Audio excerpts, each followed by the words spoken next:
looked at issues of China and Africa. And last week, we had a discussion on governance and democracy in development. And today, we are going to listen to a different topic that is very important as well in terms of climate change. And what we are using this data for is to understand or to try to track how perceptions of Kenyans about an issue has changed over time. What do we see as the demographic element in terms of perception that Kenyans have? Again, looking at the period 2010 when Kenya changed its constitution to where we are today. And with me in this team of Kenya National AB team is Gideon Onyango, Dr. Gideon Onyango from Political Science. I don't know whether you're on board. Then we have Dr. Oscar Otele, again from Political Science. And we have myself from Institute for Development Studies. And last but not least, we have Laura Barasa, Dr. Laura Barasa, who is from the Department of Economics and Development Studies. So today, Dr. Barasa will be making a presentation on what views do Kenyans have about climate change in terms of asking three basic questions. Do we see it as a problem as a country? Two, whom do we think is responsible for this? And thirdly, what is it that we think ought to be done in order to mitigate the challenges of climate change? So I'm very happy to welcome you to this discussion, and we especially appreciate those of us who have been very consistent in coming on this. And it's very important we also recognize the presence of the core partner team. As a national team, we are anchored to the core partner team. And in the core partner team, we have Professor Winnie Mitula, who I think is on board. Winnie, hi, and thank you very much. She is the core partner director, supported by Abel Oyuke, Anne Okello, Simon Kodiaga. If you're on board, please show your face. And also Samuel Balongo, that is the core partner team. I think I'll give Winnie a minute just to say hi to us and also welcome us. As you might be aware, our director is bereaved, Professor Kanyinga, and therefore he's not able to join us, but he is with us. And we actually condole with his family at this very difficult moment. Over to you, Winnie. Thank you very much, Professor Kamau. I think we are really grateful to see all of us in this platform. This series actually are series that are sharing what Kenyans think. And as you know, we can share what 37 countries in Africa think.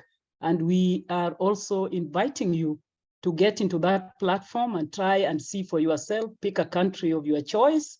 And when you have a challenge of negotiating the data or understanding, you can again get back to us as a core team, and you will be supported to use that data. Because it's an open source, it's paid by a number of partners, so we need it to be used. I can see people like my colleague, Professor Tieno Guge, who is quite in that area. So I'm sure that he's conversant with this data, and he can walk through it and pick some data that touch on environment. So welcome, and thank you very much, all of you. It's been great since we began this series. We are moving well. Hopefully, people will pick up now to go into deeper analysis, because what public opinion does is to give you the glimpse.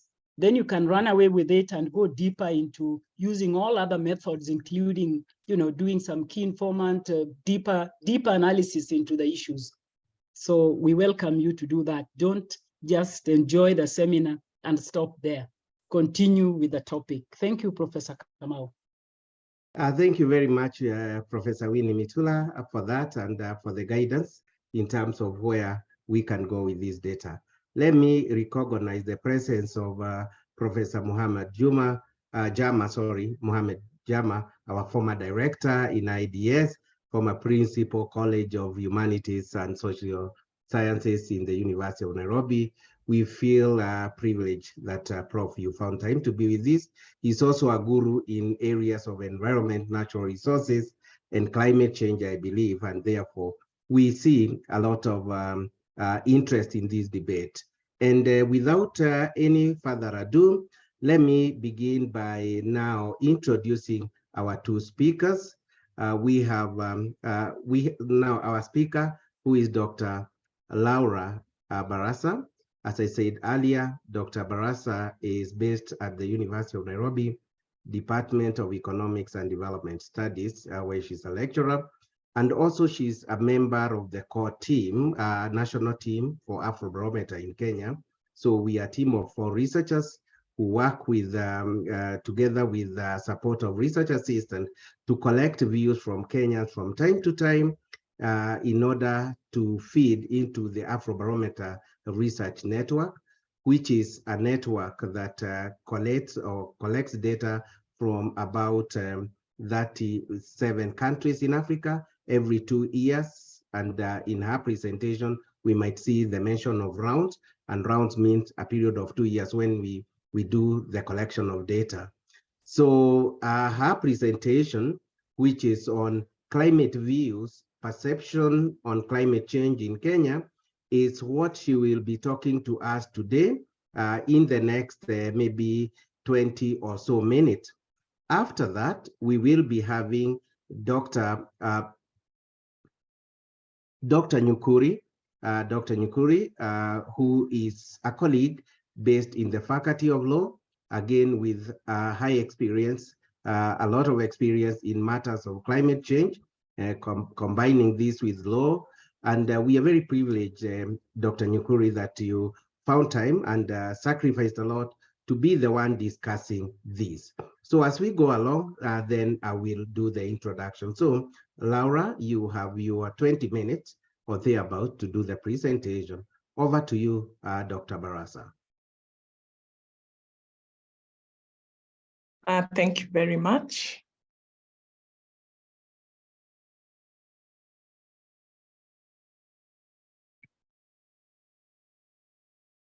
Okay, so please let me know if you're able to see my screen.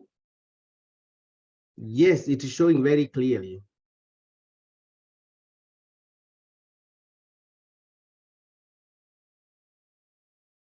Hi.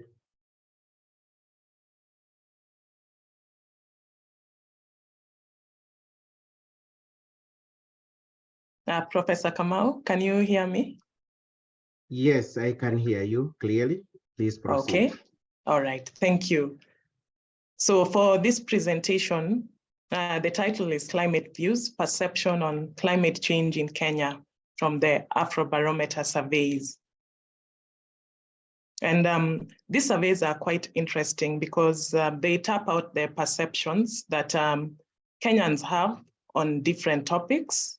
On this particular day, we are looking at climate change. And just at a glance, more than half of Kenyans have heard about climate change. At least they've heard of it. They know what it might be. We also find that more men know about it than women. And the awareness of climate change is more concentrated among those who are educated. Again, for those who know of climate change, they say that it's making life worse. Interestingly also, a majority of Kenyans believe that ordinary citizens can do something about climate change. And again, many Kenyans believe that they would want the government to take immediate action, even if it is expensive, even if it causes job losses or takes a toll on the economy, giving climate change a lot of seriousness. So what is climate change? I'm sorry, I don't know why my slides are proceeding, but climate change, the definition we have of it is that it relates to variability of weather and in general, increasing temperatures. We've seen some world leaders deny its existence, but however, even a layman can say that there are some things we observe which might not be normal. So taking stock of the global progress on issues to do with climate change, which relates to the emissions of carbon dioxide, we have the Paris Agreement, which is basically a treaty that requests countries to take stock of what is happening in their countries in terms of climate change and to come up and communicate a plan of action, especially post-2020. They need to communicate their climate change mitigation strategies. And this is supposed to help the global economy. And in line with this, we have the nationally determined contributions. So a country like Kenya has an NDC, that's a nationally determined contribution plan. And it essentially says that we want to lower carbon dioxide emissions by 30%, that's by 2030, which is also in line with the Vision 2030 of Kenya. One thing we note is that developing countries contribute very little to these carbon emissions and to climate change then. However, everyone is playing a role in mitigating against climate change. So coming from a global perspective where we all come together, each countries who are party to this treaty have dedicated part of their resources to reducing carbon dioxide emissions and also looking at the specific adaptation and mitigation strategies that have been put in place. So now we come to the perceptions of Kenyans on climate change. So talking about extreme weather conditions, we have the severity of drought and floods. And in general, when Kenyans were asked, in your experience over the past 10 years, has there been any change in the severity of the following events in the area where you live? Have they become more severe, less severe, or stayed about the same? We note that for drought, 49% say it's somewhat or much more severe. And then 20% say it has stayed the same. 29% say somewhat, much less severe. About 2%, either they refuse to answer that or they don't know.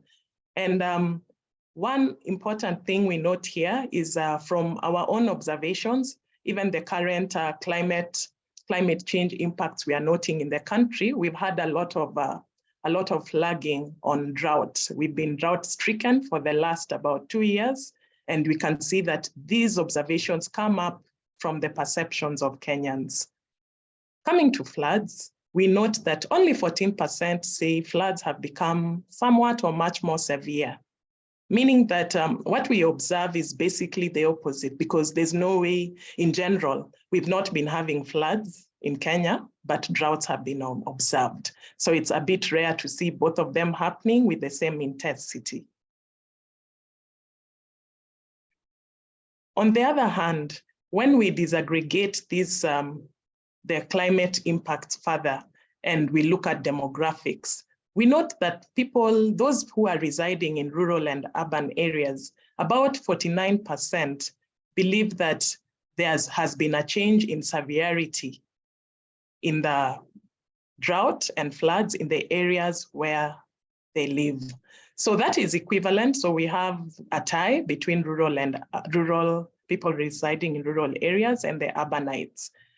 Then, interestingly, when we disaggregate this further based on poverty, for those who are in the group that we call the high-lived poverty or the very poor, 60% are saying that droughts are somewhat or much more severe. And when we compare with that category who are not poor, the no-lived poverty, we observe that only 54% are saying that droughts are somewhat much more severe. And some of the things that come to my mind here is that most likely the high-lived poverty, they are likely to be agricultural households who form a majority of the population in this country. And if definitely they rely on agriculture, then they will be able to observe the effects of climate change much more. Coming to awareness of climate change among Kenyans. we observed that when Kenyans were asked, have you heard about climate change or haven't you had the chance to hear about this yet? We note that in 2016, when the same question was asked, 65% of the respondents said that they knew about climate change. In 2019, this increased to 70%. But as of 2021, it declined to 53%. So this is an interesting observation, and one of the things that we can imagine why people might not be aware of climate change. Could this be linked to the intensity that this discussion is given nationally or even internationally? Is it that the debate has sort of slowed down, which is very possible, particularly because in between, in 2020, when we had the COVID-19 pandemic, interest and resources may have moved to combating and fighting COVID-19, and perhaps that is what could have taken up much more space in terms of debate. However, there may be other reasons for this as well. Then when Kenyans were asked, have you heard about climate change or haven't you had the chance to hear about this yet?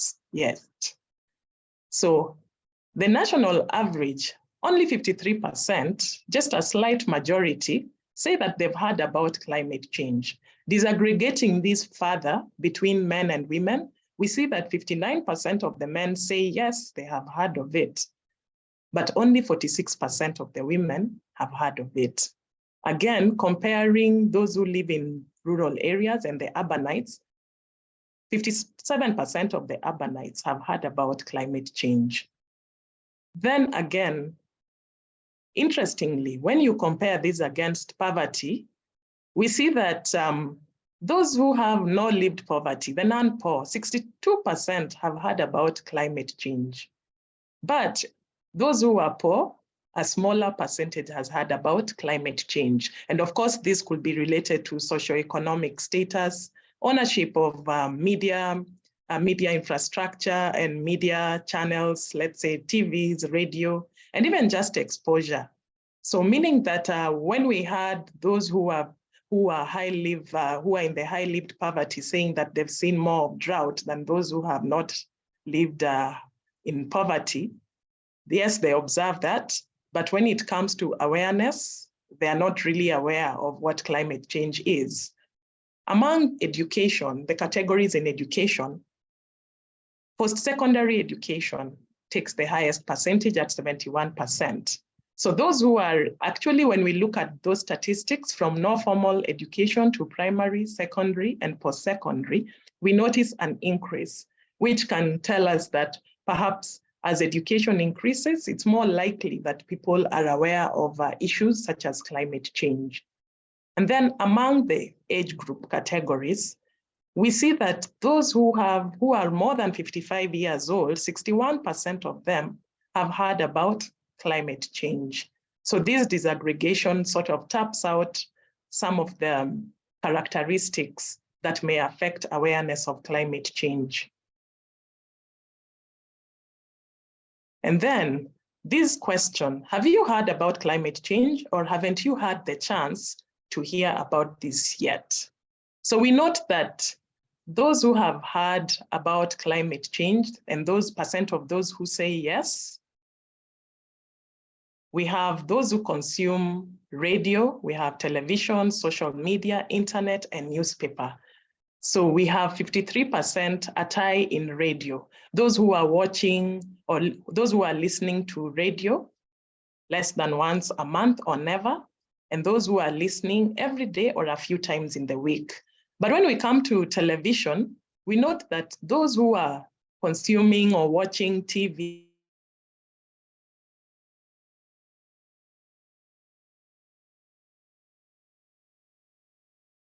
41% of those who watch once a month or never. Then social media, which takes the highest percentage. So those who use social media every day or a few times a week have heard about climate change, as opposed to only 44% though of those who use social media once a month or never. For the internet, we also have those who are using the internet every day or a few times in a week. 61% of them have heard of climate change, as opposed to 44% of those who are using the internet once a month or never. Then for newspapers as well, similarly, you note that there's a tie between these last three channels of communication: social media, internet, newspaper. 44%, those who are using or those who are reading newspapers once a month or never, have heard of climate change.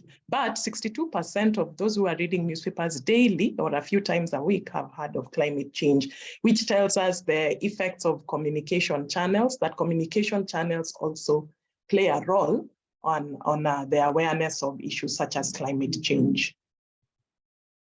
So coming to the effects of climate change, what are Kenyans saying? So in general, we see that from 2019 to 2021, we have an increase in an 11% increase in the number of respondents who are saying the effects of climate change have made life in Kenya much worse, somewhat or much worse. So the question specifically is, do you think climate change is making life in Kenya better or worse, or haven't you had enough to say? So respondents who are not aware of climate change are not included in this analysis, but we note that most of them say that it's making life much worse. That's 83%. In 2021, 72% in 2019. Then some are saying it's making life somewhat or much better. So 21% in 2019 and 11% in 2021. Then 5% in 2019 say it has no effect, and 4% in 2021, that remains slightly stable. Then looking at climate change, again, in terms of whether climate change is making life in Kenya better or worse, and disaggregating this by demographic groups, we note that 83% are saying that climate change is making life somewhat worse or much worse. 83% of the national average of those who know about climate change. And then between, when we compare men and women, more than 80% are saying that it's making life worse, with men taking a lead at 84%, with women closely following at 81%. Then we see a switch again, area of residence. Those in rural areas, 84% are saying it's making life somewhat or much more worse, as compared to those in urban areas, 81%, who are saying it's making life somewhat or much worse. And we also note the consistency that those in rural areas seem to feel the effects a bit more, just from the perception data. Then trickling down to lived poverty. So we see that those who have high lived poverty, 90% are saying it's making life somewhat worse or much worse. And we can compare this to those with no lived poverty who are aware of climate change, 91%. Very close to the high lived poverty.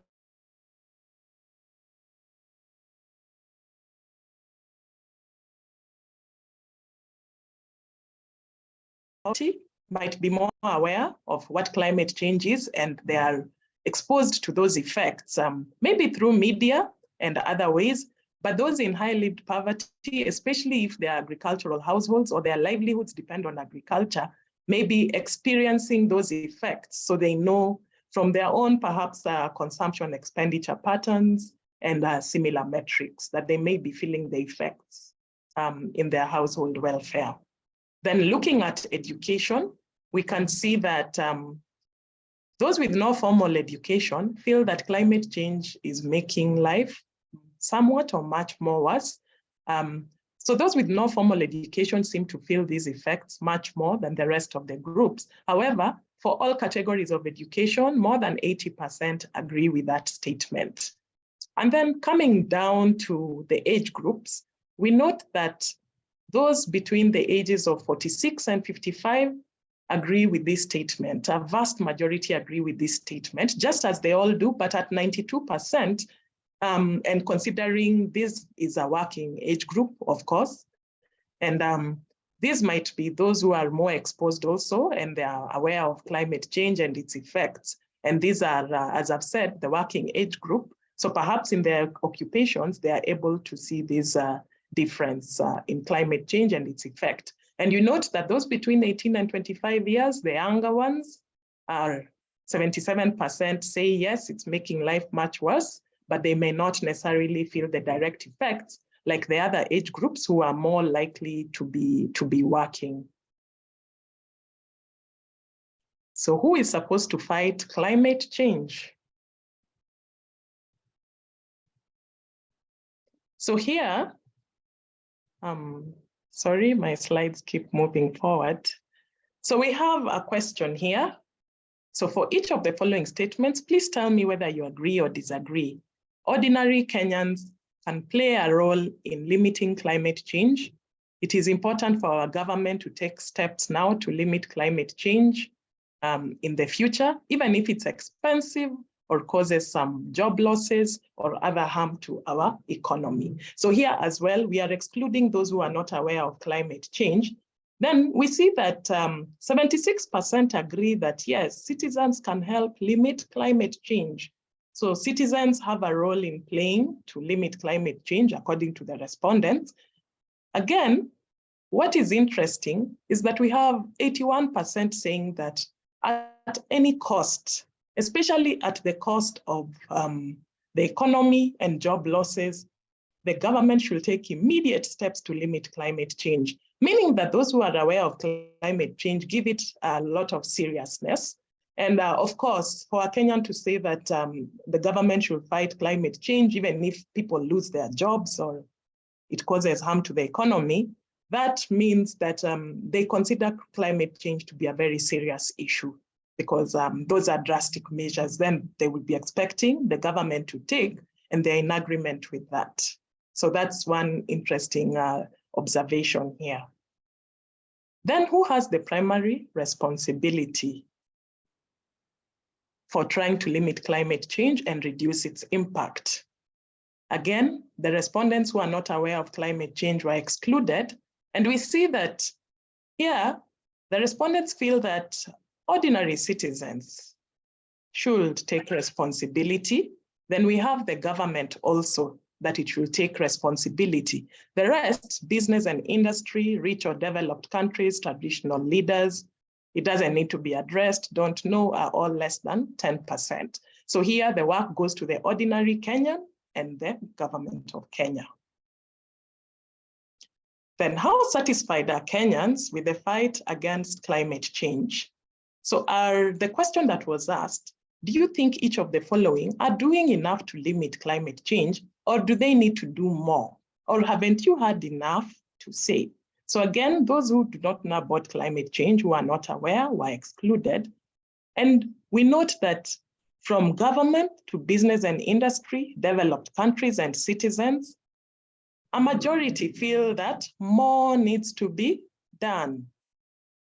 So more needs to be done. And need to do somewhat more, we have 23% for government, we have 26% business and industry, developed countries, 26%, citizens, 32%.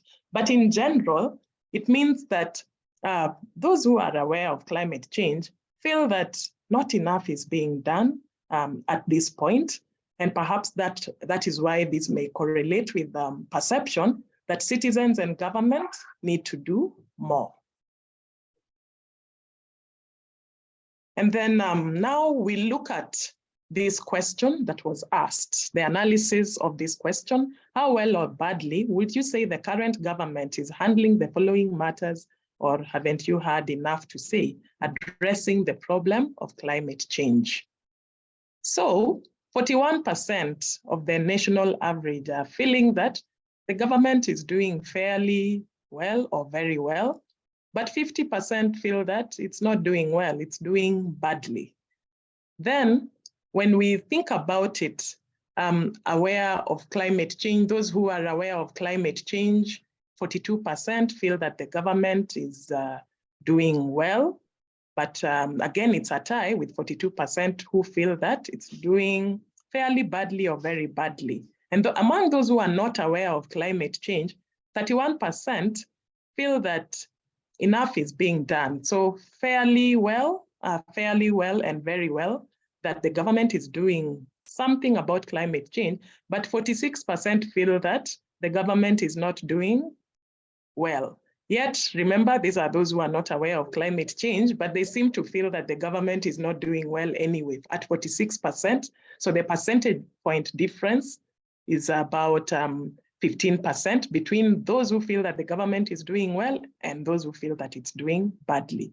And between, when we compare men and women and whether the government is doing fairly well or fairly badly, again, we note that both men and women, 50% feel that the government is doing fairly badly. And then comparing those residing in rural areas and the urbanites, the government is also still doing badly according to them at 49% for rural, those residing in rural areas, and 51% for the urbanites. Among those with the categories of poverty, we note that those who have not lived poverty, 53% think the government is doing well. However, only 42% feel that it's not doing well. In low-lived poverty and moderate poverty, we observe that 49% feel that the government is doing well, while 42% feel that it's not doing well. Then when we look at moderate poverty, 39%, only 39% are feeling that the government is doing well, but 53% feel that it's not doing well at all. And when we come to high-lived poverty, a very small percentage, 31% are feeling that the government is handling matters to do with climate change well.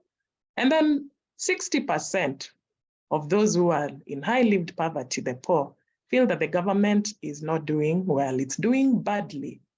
Then for formal education, we note that in general, across all the categories, we see that the government, respondents feel that the government is not doing well. It's doing fairly badly. Then among the age categories, we also note that among all of them consistently, apart from those who are 56 years and above, who have a close percentage, for the rest, they feel that the government is not doing well. That means that it's doing fairly badly or very badly. But those who are 56 years and above, 45% feel that it's doing fairly well.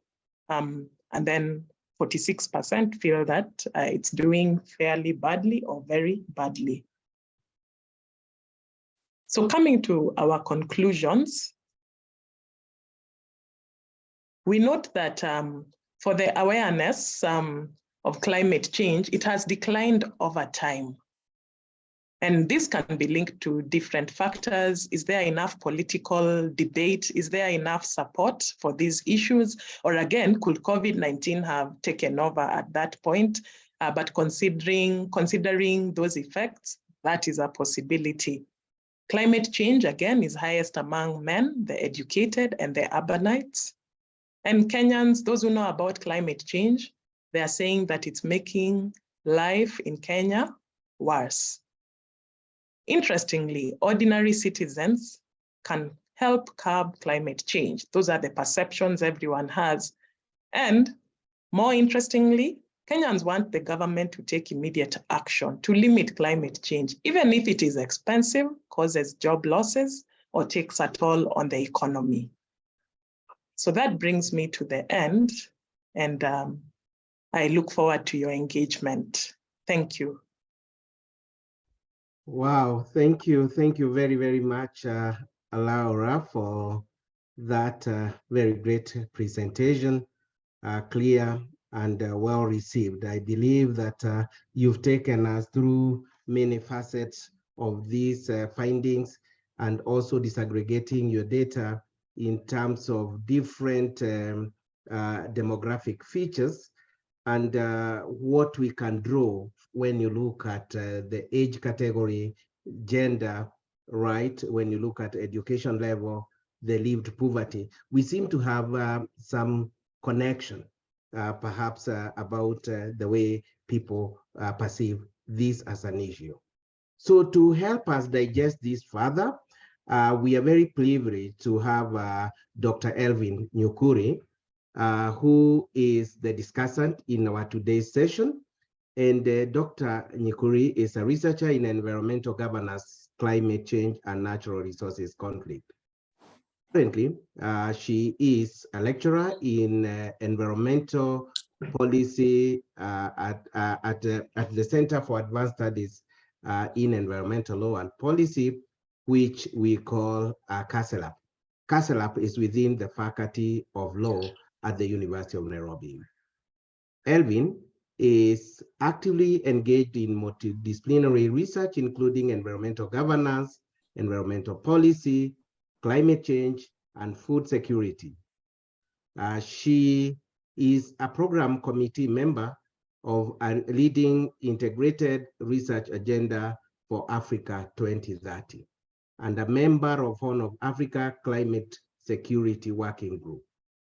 She is a reviewer, an evaluator, and has collaborated on matters of environmental governance in many facets of our working life. So Elvin holds a PhD in international development policy and practice from Open University, UK, and a Master of Degree in International Studies and Diplomacy, University of Nairobi. So we thank you once again, Dr. Nyukuri, for finding time to be the discussant for this. And we are very happy that you offered yourself to be the one to offer some rejoinder to what Dr. Barasa has presented. Feel free in the next 15 or so, 10 to 15 minutes or so, to to give a rejoinder to what Dr. Barasa has presented. So join me, colleagues, in welcoming Dr. Nyukuri to make her discussion point. Over to you, Dr. Nyukuri. Thank you so much, Professor Kamau, and the team that actually took part in the exercise, just to bring to us this kind of information, the much needed information that we really require, particularly for us who are in the policy arena, just seeing what is actually on the ground and what is it that we are doing at the policy level or the legal level as well. So thank you so much. Just to wade into what Dr. Barasa has just spoken to, I was smiling and laughing in a way, and at the same time thinking, what have we been doing all these years that we have been speaking about climate change within our country, and for most of you know very well that this is an area that has a very good in terms of policy formulation wise, legislation wise, we have actually done a very, very good job within this particular area. So we have policies, we have strategies, we even have, sectoral policies around that.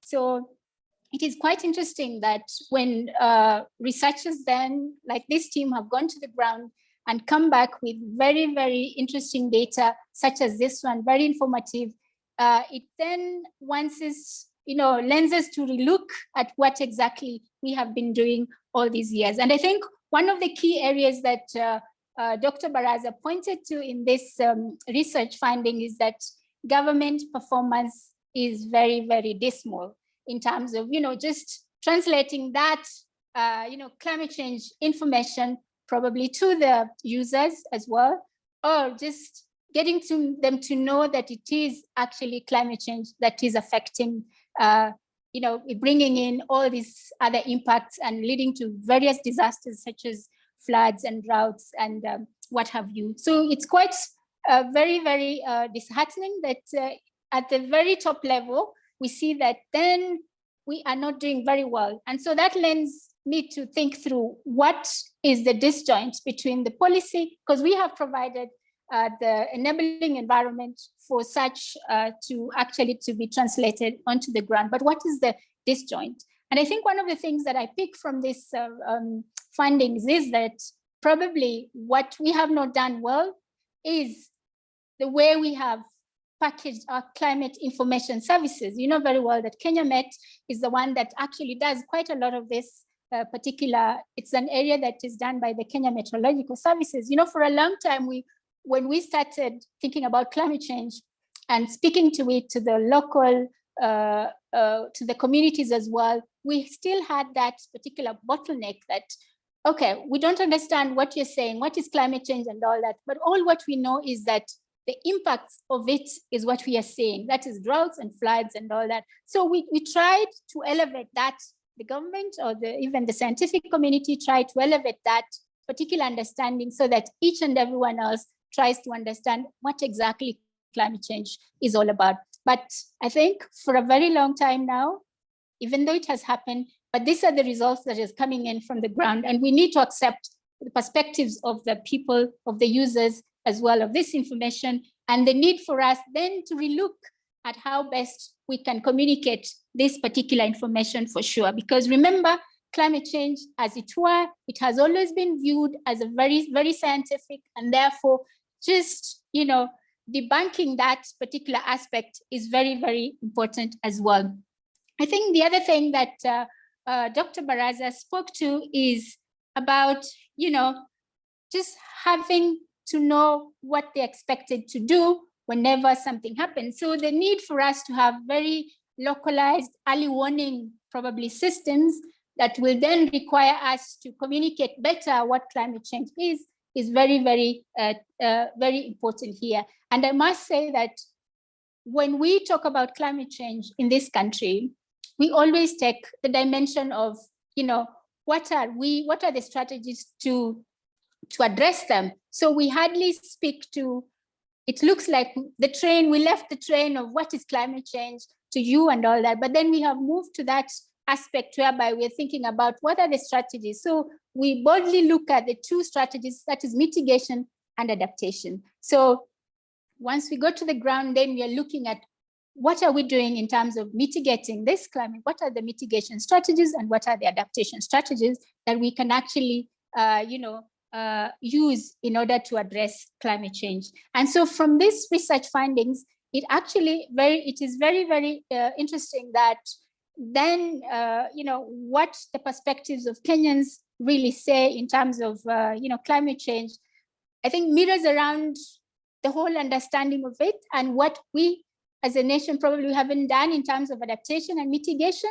So for me, I think it would have been very interesting to see what would they have said in terms of mitigation or adaptation strategies that we have used, because that is the approach that the policies and the strategies have used in terms of that, on top of the climate information services that they have provided. And of course, a lot more, why we hear many of them saying we are actually not aware much, or we are aware, or the urban elites are aware, it's because of the way we actually project. Probably when we say we are mitigating towards climate change, we say, oh, let's plant 1 billion trees. So that is more of the language that we use most of the time. But mitigation is just not planting trees. So it's a lot more. And therefore the need for us probably to look at it from a sectoral best perspective on mitigating climate change for sure. And so from the findings as well, you note that Dr. Laura spoke to the very elite knowing. And so looking at the men and the ones who know, and leaving out the women who are the most vulnerable, as in literature really shows us a lot, that the most vulnerable groups are some of these people, such as the women and all that. And so from the research, we see that actually the women then are not aware of climate change, yet they're the most vulnerable. So where are we in terms of a nation? Why are we not addressing this particular element strongly, so that in the spirit of moving as one, are we not moving everyone else within this climate change debate as well? So it's quite interesting that that is a gap. And I think moving forward, it is important that policymakers or those partners who deal with climate change really take on board this particular element, so that we move all as one, both the youth and the women as well, in this particular discourse as well. And I think one of the other things that this research has brought about is that it talks a lot in terms of, poverty, and how then climate change is actually moving people back into poverty or further into poverty as well. So, touching on the issues of food security as well. So this is an area that as well, if we look at our climate strategies as well, we've done climate smart strategies, climate smart agricultural strategies that are actually happening. Most of the counties are doing that. But then having seen that this is the information coming in from the ground, what do we see? What can we say about that? That means that we haven't done much, or we have done limited work around this area. And therefore the need for us to actually look into this particular area more, so linking that particular nexus of poverty and climate change more in our work as well. And of course, given the disasters that just happened, knowing that we are actually in the middle of that particular disasters at the moment, we're seeing a lot in terms of migration as well. So it is quite interesting that actually their perspective really didn't take that indicator much, because we are seeing a lot of that migration happening as well. And it's very interesting that we also need to look at that particular dimension. And I think one of the things that I would like to really point out in this research for sure is that, just as Dr. Laura spoke to us on the need to link, she spoke to us about the very international debates happening and where we are as a nation in terms of the national determined contributions. Right now, we are at that level whereby we are looking at communicating our climate change, the progress that we've done around climate change internationally. Having sat in, members that were actually looking at how far we gone in terms of climate change, and just speaking to that, it looked like the most of the indicators that we put out earlier on, we haven't achieved much. If we have achieved, it was more of not living, heading up to 50%. So therefore, just like Dr. Laura says, I think this particular aspect of climate change, we are yet to get there. As it were, even as what we are receiving from the ground, what the perspectives are saying is that we are not yet there. Yet climate change is ravaging us more and more. And I think one of the things that Dr. Laura spoke to us about as well is speaking to the local people and understanding about climate change as well. She also spoke to us about the traditional knowledge as well. So this is an area, of course, when we look at research, this is actually happening as well. And a lot more of our policies or our strategies, even when you look at our climate finance strategy as well, we are moving down towards the local communities as well. And so maybe there's more need for more efforts to provide more funding so that the local communities then feel the presence of the government having to speak to them about climate change. So I think it's a lot of work that the National Treasury is doing in that particular aspect, but we are yet to get there. So this, in my view, this particular research findings are very timely. And of course, they are here to inform the policymakers as well, our partners, the private sector, of whom you're seeing a very limited percentage of them looking at climate change, looking at, the local communities as well, saying, we are not feeling it.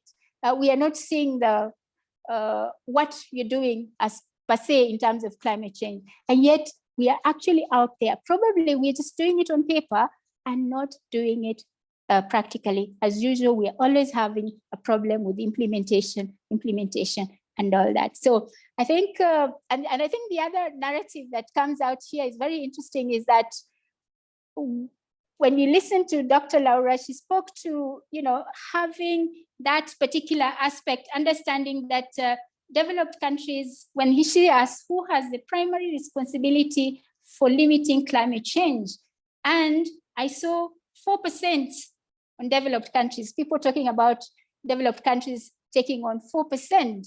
And I was actually taken aback, because for many years, we've always taken the blame back to the West, to the developed countries, and say, you are the ones, bringing to us all this mess about climate change. But here we are, the perspectives of the Kenyans or the people that were interviewed are saying the primary role is not the developed countries, but it is us. It's actually the ordinary citizen, which you see it is at 44%, followed by the government. So from this understanding, I note that we are actually embracing and owning our own, our own problems in a way, our own disasters, and trying to come up with our own, like strategies on how to address that, which is quite interesting. A shift from what we've always had, people always blaming the West and, saying that the ones, and therefore they should give us grants and all that. So with that, Professor Kamau, I don't want to rant more. Back to you. Thank you. Wow. Thank you very much, Dr. Nyukuri, for really bringing in angles, different angles in terms of the presentation that Laura has made. And if I just highlight some of the points I took, it's that we need to know how do we bring on board the excluded. It is clear women are less aware compared to men, right? It's also clear that those who are not educated, who we know form bulk of our population, perhaps they are also not well versed. And the question that Dr. Barasa, Dr. Nyukuri raised is, how can this information, because policies are there, perhaps it's the way they are packaged and communicated to the people on the ground. What can we say about the adaptation and mitigation strategy as far as this matter is concerned? How can we carry all along, again, if you remember, if you recall the SDG, leaving no one behind. We want to move with everyone, but we still see that due to demographic features, some people are still lagging behind, one in terms of knowledge, in terms of understanding the intensity of the problem, and even in terms of the solution.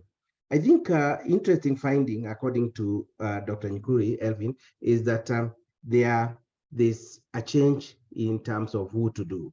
And increasingly, people think solutions lie with us, as opposed to just lumping it into government and also to the developed world. Because we know if we were to look at carbon generation, obviously the debate for a long time has been to blame the West, but now there appears to be a shift in terms of solutions that are homegrown. So thank you very much, Elvin, for that, and we are grateful. I don't know whether Dr. Barasa, you have anything that you could respond to immediately. And I invite colleagues. I see a number of questions coming on board in the chat box. So if we can continue engaging in that platform, that would be wonderful.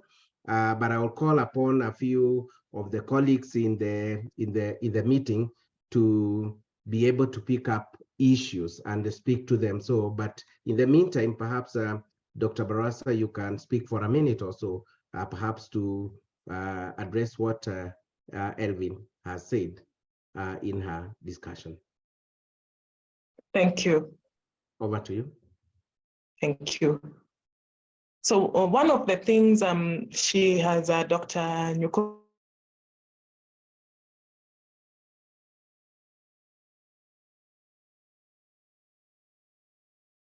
a push for, of course, with funding from the World Bank and similar organizations.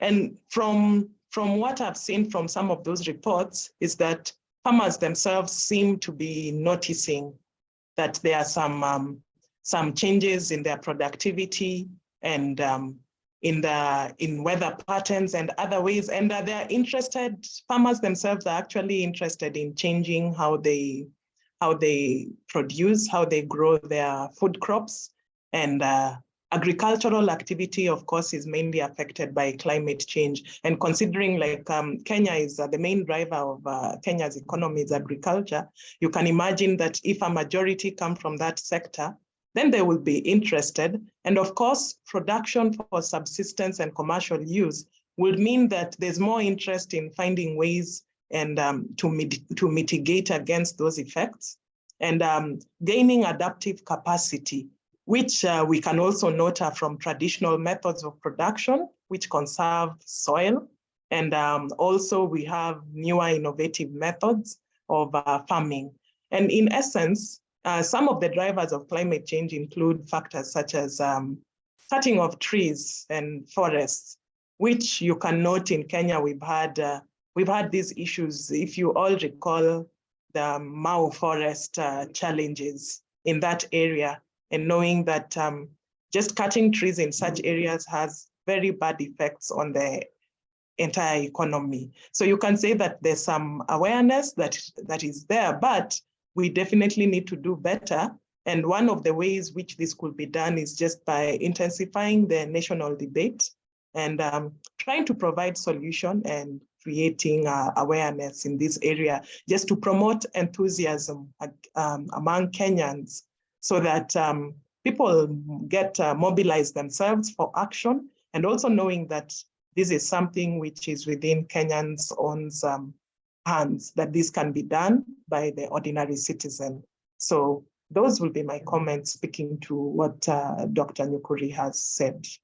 Thank you, Prof. Kamau. Thank you very much, Dr. Barasa, for that, and for rejoinder. I see we have a number of comments coming up in the chat in the wall, and would like to, again, as we have done in the past, invite my colleague, Professor Mitula, if you're in a position to, I see you have given a very elaborate explanation on what in Afrobarometer we mean by lived poverty.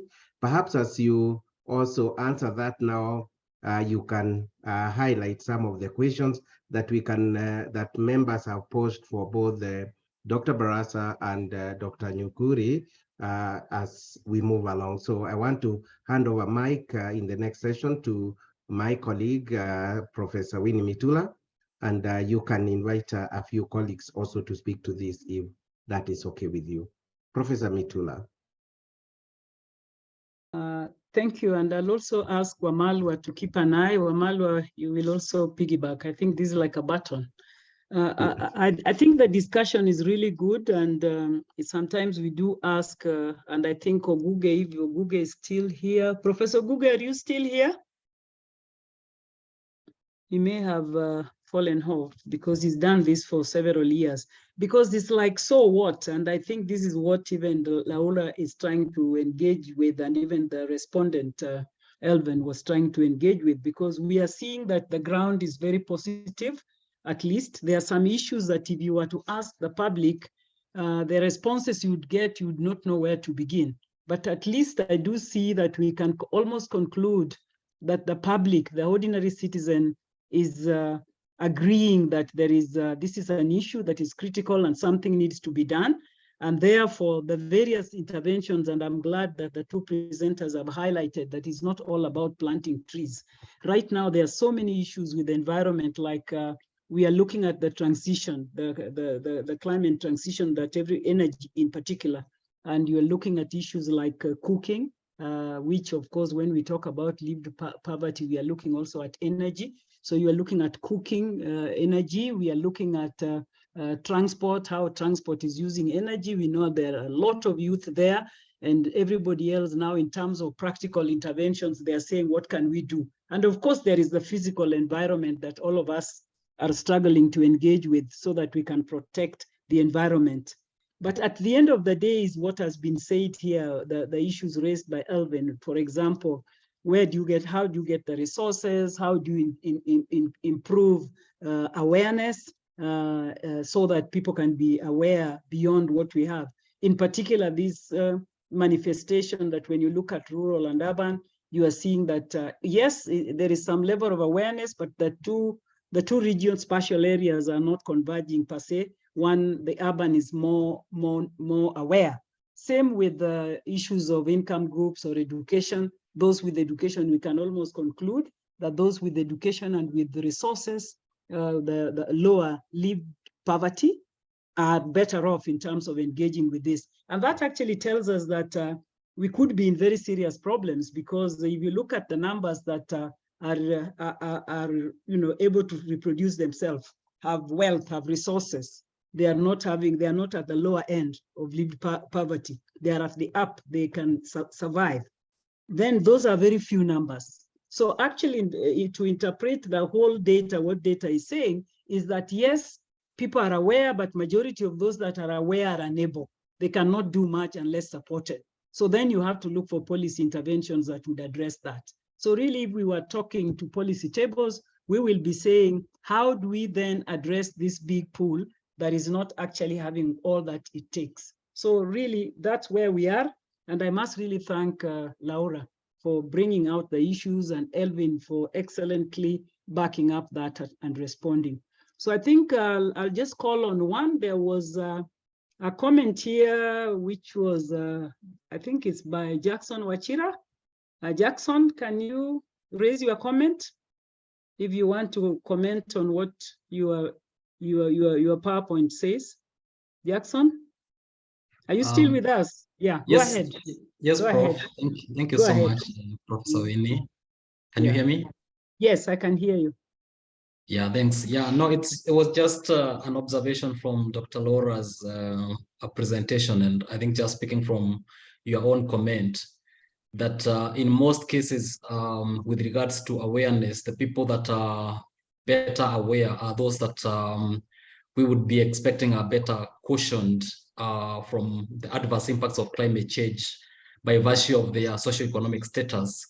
These are the men, and even issues to do with gender. These are the men, these are those in towns where there is more sort of maybe opportunities for income generation. These are the older people. So it looks to me like a real paradox and a huge problem, because we otherwise would expect that those that deal with the adverse impacts of climate change on a day-to-day basis perhaps would be more aware, even if it's not from the scientific notion of it. But I don't know. So I don't know what your take on that is and the implications. Thank you very much. Yeah, we'll take more so that they can come later, just as towards the end. Caroline Ouko, do you want to give us this input you are drawing in on climate empowerment? At least you are telling us there is at least some work going on in terms of filling the gap that we are discussing. Go ahead, Caroline. Thank you. In fact, I'm not saying there is some work. I'm just saying that it was something thought about. And the results we have are pointing towards the need for us to call people to action, because you cannot act if you don't know what you're acting for. So I'm in the GOK negotiators group, and I actually lead this action for climate empowerment, and it is very difficult. From the wording in the Paris Agreement, because it has 6 elements of education, training, public awareness, public access to information, public participation, and international cooperation. So these 6 key elements are the tenets which are supposed to ensure climate literacy. However, they are country-driven. So each country should come up with how they're going to do them, okay? And it's a big problem, because if every country is doing it in their own way, and that's where we are, like these results, and what Dr. Nyukuri is saying that we are not doing enough. We are not calling people to action enough. And secondly, this year, 2023, and Dr. Laura had posted this, there's going to be a global stocktake. And even this calling people to action, there's going to be a stocktake. So what have we done? And these results are it's a big indictment, because I don't know whether at the end of the day, they'll score. We'll get the results after COP28, and we will know where we are.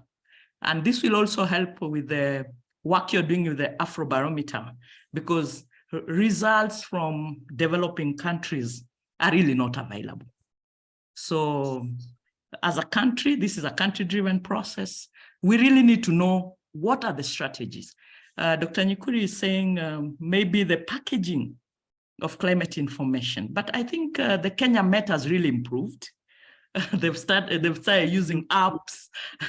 They're reaching out at county level. I mean, there's so much happening, but there is a gap. And we really need to scratch our heads as researchers, as people who are patriotic, as people who want to make a difference. So what needs to be done? I would really like to carry forward this message to the other negotiators. If we can have some pointers, what do you think we need to do? What can we do differently? And lastly, I just want to say that in terms of this call to action, which is what the study is about, we need champions. We need many champions, you know, at subnational level, national level, so that we make a difference. So it's really a call to all of us. There's no panacea, there's no bullets, but what can we do? I would really appreciate to hear some ideas. Thank you so much. Thank you very much, Caroline. Those are really, really good insights from the horse's mouth, because you are right into it. Where you are getting any input from us is just a plus, because it seems even those that are responsible or struggling to do something still needs, are thinking. There is no silver bullet, as you put it. But let's continue with the discussion. Kenneth Kigundu? You are still on the platform? If you are not there, I think Raphael. Yes, I am. Go ahead, Kigundu. Go ahead, Kenneth. Okay, Yeah. thank you, Prof. And thank you, Laura, for this great presentation. So just an observation regarding the result or the finding on who bears the greatest responsibility to take action on climate change. And we have found that the finding shows that the government, the nationals themselves need to take more action to control climate change. Or research has continuously shown that African or developing countries contribute less, yet they bear the greatest. I mean, they are affected most, and countries in the developed countries contribute greatly to this climate change. So it's expected that these countries that contribute greatly will take more action, but the results shows otherwise. Then this begs the question: what is the awareness by the people of who actually leads, who contributes more? Probably if people had more information about the greatest contributors, then they could put more weight, or they could, they could put more weight, or they could say that these people are the people that we need to contribute more to to controlling climate change. So, yeah, that's my contribution. Thank you very much. I think, Raphael, the question you are asking, those key questions, droughts and floods, are asked to all, because the concept of climate change is so complex and you don't know how to, unpack it. So that is how you begin to know whether people are seeing some changes in the environment. So that is asked to all. Wamalwa, can you now take over if there are any that I've not seen, and just pick it a bit before we take it back to PK? Yes, thank you very much, Prof, for that guidance. I think you have captured most of them. In the beginning, I think there was a concern from, let me see, there was a concern about to what extent people are, it was Rehema. So she says, it seems like a lot more awareness is needed for citizens to understand the role of developing countries in addressing the climate change impacts facing sub-Saharan Africa. Rehema, I don't know if you are on board, if you can perhaps speak a bit to this, and then Professor Jama is also on board. I don't know if he may have any intervention to this. We can also give him a chance. Rehema? though hers was just really like a concern that perhaps based on what we have seen in terms of the results, then there is a question of to what extent this awareness is on board. Okay, I don't think that she's on board. Professor Mahmoud Jama, I don't know if you're in a position to make an intervention.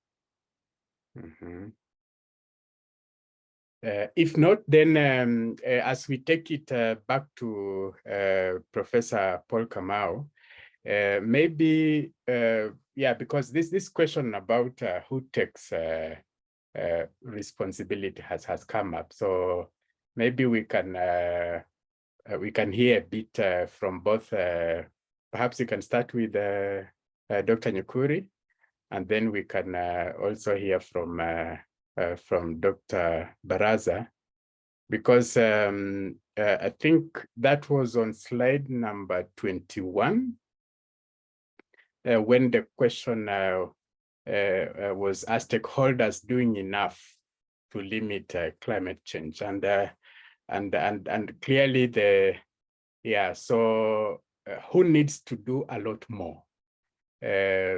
Government was at 74.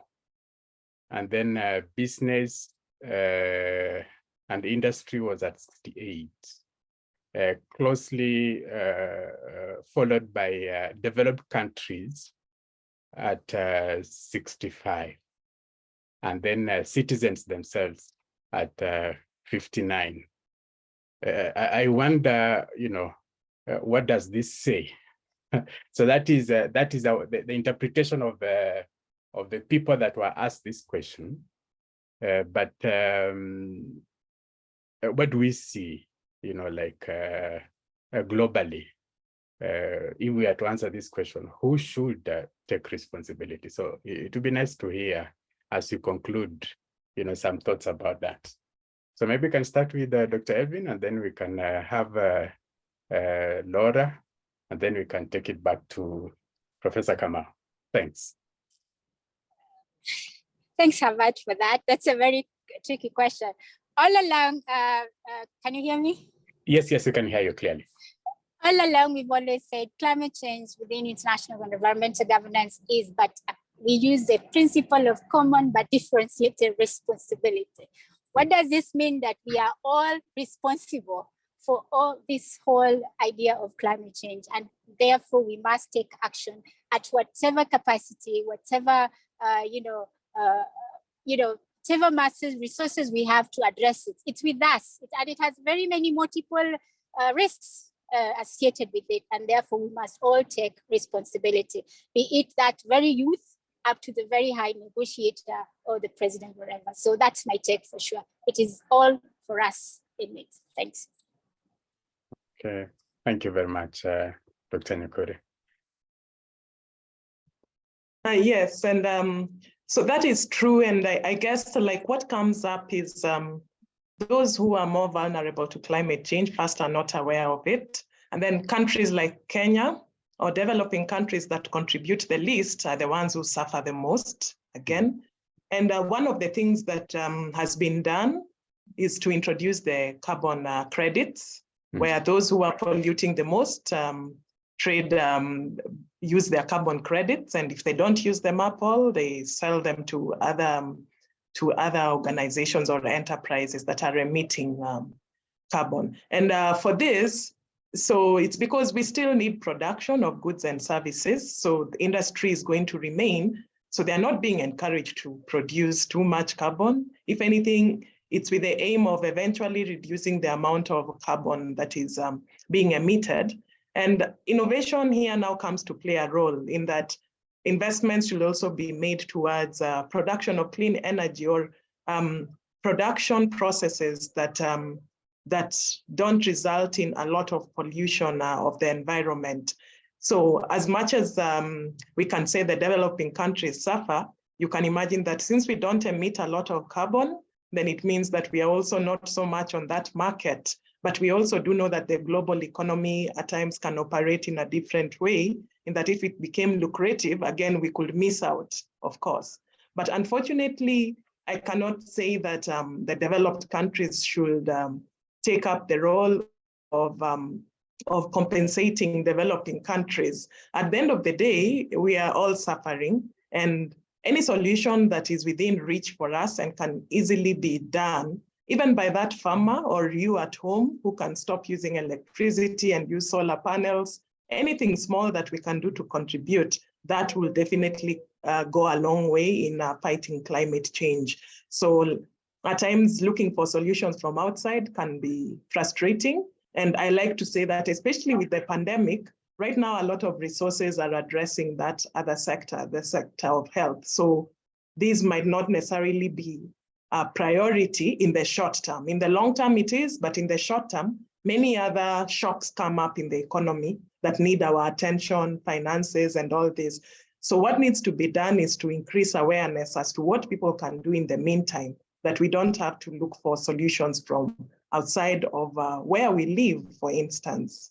Yes, so I will stop at that, Herbert. Okay, yeah. Thank you very much, Dr. Barasa. And I think I see a chat from Victor, who seems to be in agreement with that, globally, I think those commitments are there, but there's also quite a lot of strain, and we cannot wait for that to happen. So local mobilization. So I think that is quite on point. Thank you very much. Before I take it back to Professor Kamau, I see Jim Odwor has his hand up. Please feel free to come in with the intervention, Jim.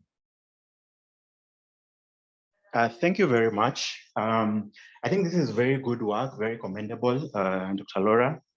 I just wanted to ask, is a full report out? And if it is, are we able to maybe have a look at it? Secondly, I just wanted to find out if this was done in the whole country, what's was the sampling? How was the sampling done? Something like that, so that we are able to maybe just see which urban areas did you reach out to, which rural areas did you reach out to? Thank you. All right, Dr. Laura, please feel free to come in with a response. And if you want to call on any team member also to respond to that, that's it's okay. Probably Professor Kamau can give the broader as the lead person in that field to give the broader perspective of how we get data. Prof? Exactly. Yeah. Sure. Let me jump in to respond to that and to say that in Afrobarometer, this survey was done in 2021 and around October to December. And we have been disseminating data, and now we are at the tail end of this. We are going now to roll out round 10, which should be commencing later this year. So we put a caveat in that sense, so that this data is not collected yesterday, but is within the period of around 9. In terms of the approach for data collection, Afrobarometer protocols dictate that we talk to adults of 18 years and above who are sampled across the country. And in Kenya, we do a sample of 2,400, which are collected or which are sampled randomly. We randomize through KNDS using the population proportion probability sampling, PPS, to identify enumeration areas where we collected data. So in each of the enumeration areas we collect. Nancy Roa, please. In each of the enumeration area, so if we are talking to 2,400, we are selected for, we identify 300 enumeration areas, and enumeration areas are smaller component or location than the village. And in each of that enumeration area, we identify 8 respondents in that enumeration area, then we move to the other. And even when we're in the enumeration area, the household where we end up talking to is randomly selected, and even the respondent we talk to in that household is also randomly identified using a Kish grid, so that we can maximize on the objectivity and giving every member of a household an equal chance of being selected to participate in this survey. So from a statistical point of view, when we have this randomly selected sample of 2,400, we can generalize our findings at 95% confidence level with a plus or minus 2.5 error of margin. So this data is quite representative of the country. We may not, and you have seen in our analysis, we avoid disaggregating data by region because, again, the margin of error increases because the sample at region level or county level would be much smaller. But in terms of national representation, we have adequate sample to be able to generalize and say this is what the Kenyan population is perceiving as far as the climate change matters are concerned. I hope I answered that. Then we can have Dr. Barasa come in with the other question. Over to you, Dr. Barasa. Okay, thank you very much. So one of the things, I might have missed that question in all entirety. I was concentrating on the answer on the sample size. And one thing we like to reiterate is that this data is publicly available for you to do analysis on, and you can actually do cross-country comparisons. So leave alone Kenya, we could compare these differences between various issues, like for instance, climate change. Are we going to see the same feeling or perception in Uganda? Are we going to see the same thing in other African countries that are being surveyed? So if you check our website, the Afrobarometer website, you can be able to find a lot more information which can answer your questions. And if there are further questions, there's communication lines that you can use to contact us, because all this information is publicly available. So is the data and the data instruments for our use. So if I might have missed addressing something, just let me know. Yes, which counties to be specific? Okay, I'll let you, Prof. I'll let you take that up. Yeah. Let me say the first question that had been asked was whether the report is ready. We are in the process of writing this report, so they may not be readily available. This is work in progress. And as soon as the reports are ready, we again upload them free of charge in our website. And even now, if you visit the Afrobarometer website, you will find a data or reports or publication based on Kenya, perhaps not on this particular topic, but there could be previous reports. So once this report that Laura is working on, once it's ready, it will again be uploaded. But for now, this is something we are working on, is a draft. All right, so it's not a report that is already published. We try to synthesize issues so that we can infuse as much as possible from such meetings as a way of also getting information and ideas from a wider variety of consumers. So that's what I would add to what Dr. Barasa has said. Just to mention and to reiterate that the Afrobarometer data is available free of charge. And you can do a time series analysis, you can do cross-country analysis, you can track a variable over time, you can even group countries and do an analysis of that, and that is very helpful. Let me see what Dan Aliwa is asking. Which counties in Kenya, to be specific? I don't know whether this was a question where that Dan Aliwa, if you can ask this question, what are you really asking about? Are you able to speak? Yes, sir. Thank you very much, Prof. Yeah? Yes, please go ahead. Yeah, if I ask about the specific counties, yes, it's because you were just saying that you went across the country, but maybe you are trying to look at some counties that you could think that are maybe most likely to be affected by the climate change or more, or I don't know the basis in which you decided to go to some counties and leave other counties, or if you are still going to go to other counties as because you are just capping it maybe to 10. So maybe what made you decide as Afrobarometer to go to those specific counties that you went to? Laura, do I go? Do I take this? Okay. Yes, you take that. Thank you. Let me say that this work is a national representation. So we don't select counties. Instead, we map out the Kenyan population. And using Kenya National Bureau of Statistics, we sample enumeration area. So our data, we normally have a map that shows we have been in every county of this country, from the northeastern to Mombasa or to Kwale, from Garissa all the way to Migori. So all counties are included. But what we are saying is that the sample or the population in each of the county may be too small to enable us generalized results to county level.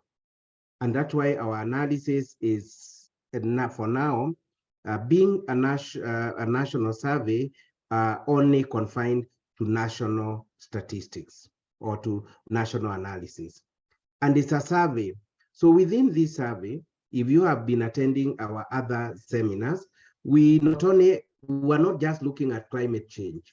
Climate change is one of the main questions that we are asking.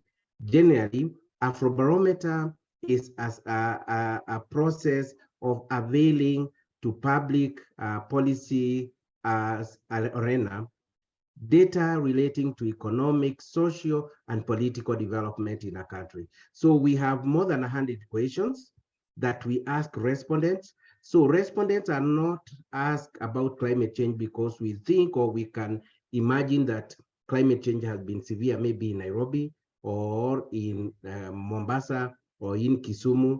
We go with the whole module or with the whole questionnaire, and each respondent is requested to respond to as many questions in that questionnaire as possible. Of course, there could be questions, and you had when Dr. Barasa was presenting that there were also don't know, which we expect.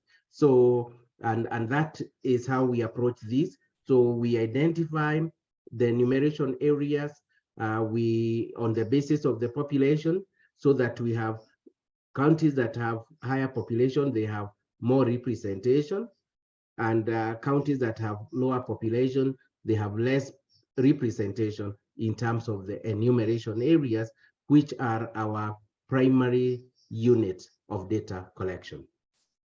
Okay, done.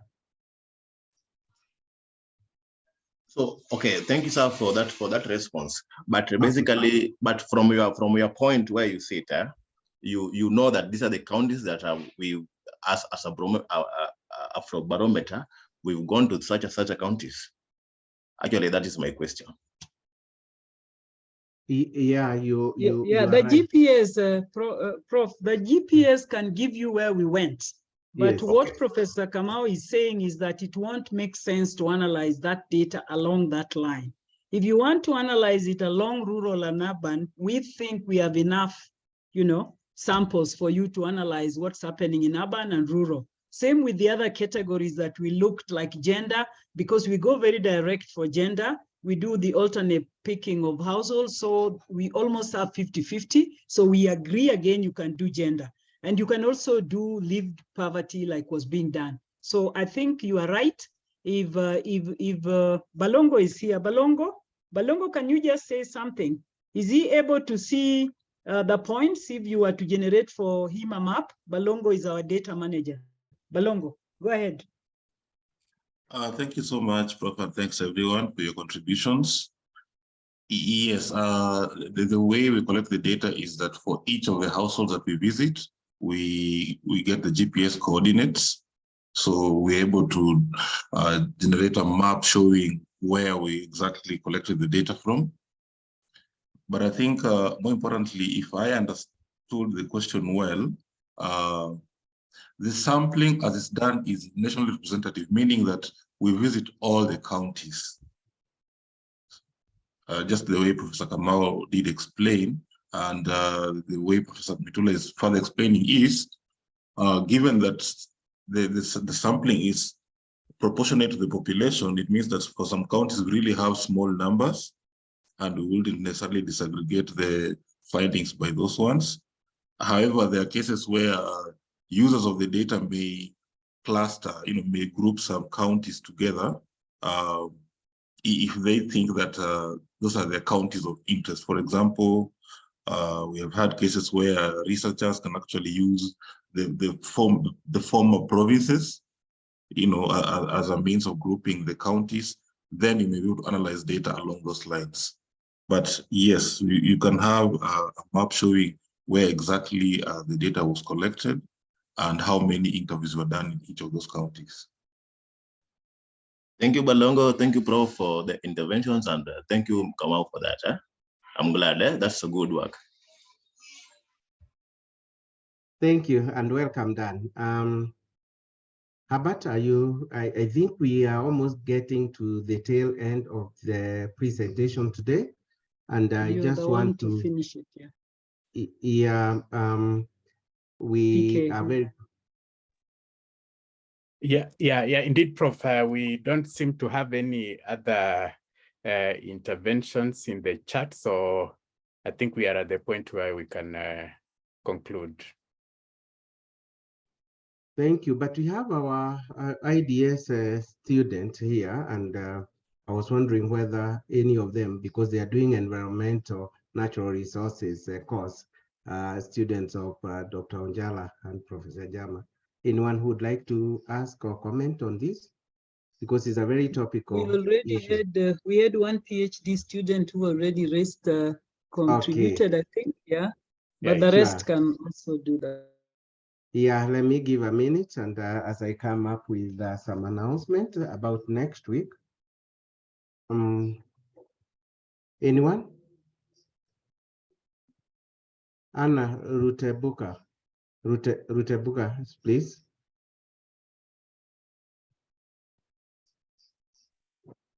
Or Galgalo. Galgalo is also into environment, but go ahead, Rutebuka.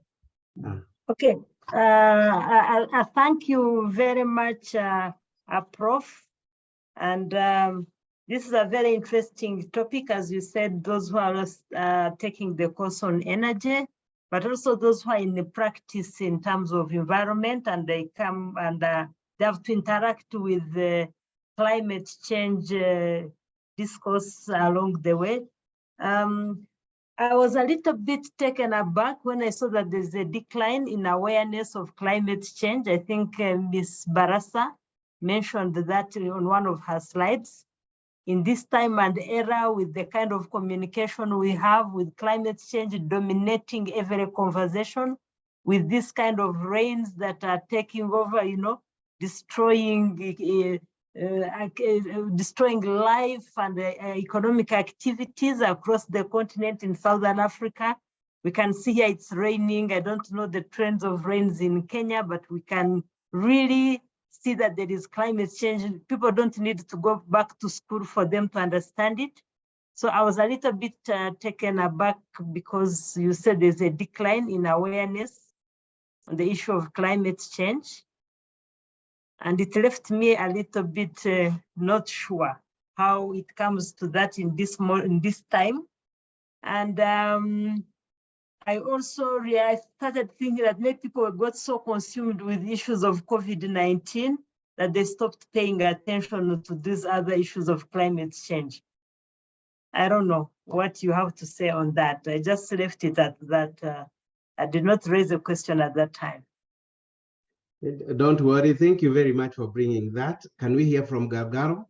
And then we can, maybe Laura can respond to those as we bring this to a close. Galgalo. Golompo.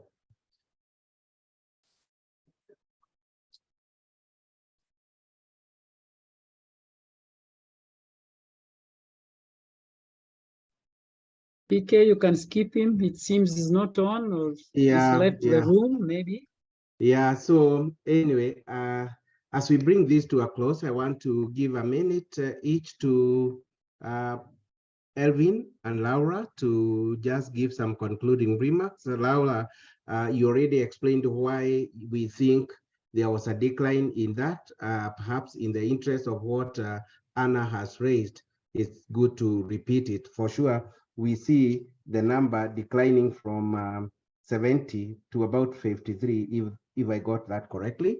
And everybody is worried to know, with all these outcomes, what could be happening, that the rating is quite low in level of awareness. But anyway, generally, to make some concluding remarks together with Elvin. So can we start with Elvin, if you're still on board? Elvin? Thank you, Professor Kamau. I think my concluding remark will only be that I think there's a lot more we need to do, like what the data has said. And I think having had to build capacity around this area, I think let's just join in hands and bring out a lot more around this area as well. Thank you, everyone. Thank you. And for having me. Thank you. Thank you very much, Elvin, and we truly appreciate your presence here.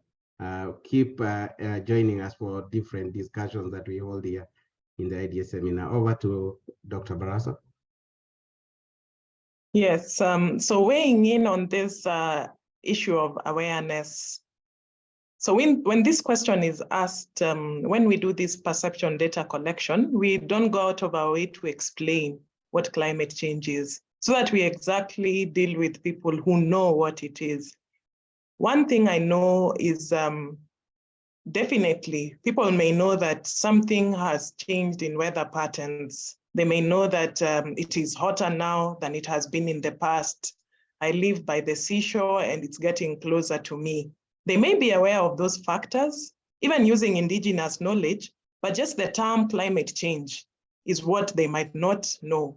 And as I said earlier, I could attribute that partly to COVID-19, that I believe a lot of debate went towards COVID-19. A lot of the media were covering COVID-19, and that is what took the center stage at that point, meaning that the issue of climate change took a step back. And what this means for us is to take into account that when shocks arise, and if they are not directly linked to climate change, it will be forgotten, because I'm sure a lot of funding has been pushed to the health sector, as even opposed maybe to the education sector and other important sector, but just because there's a need to focus on a different area. So yes, while awareness declined, it's still, we could say that it was low, but that also points to what Caroline talked about, that there are different ways that awareness is supposed to be raised, and countries do have a role to do this. So I believe that there's a lot of work to be done by us to raise this awareness. And of course, by all of you being here, I believe now if you're asked that question, you will say that you have heard enough about climate change. So with that, I will conclude and hand over to Professor Kamau. Thank you. Very much, all, and I see we are at 15:42, so we want to bring this to a close. And let's appreciate both the speaker and the discussant for this day, Dr. Barasa and Dr. Nyukuri. In that order, please, let's appreciate them. Thank you very, very much for this great presentation. We are honored, and thank you for digesting this on behalf of all of us. And as you have rightly observed, next time I'm asked, I would say I'm aware of climate change. So thank you very much. Thank you for the rejoinder by Dr. Elvin Nyukuri.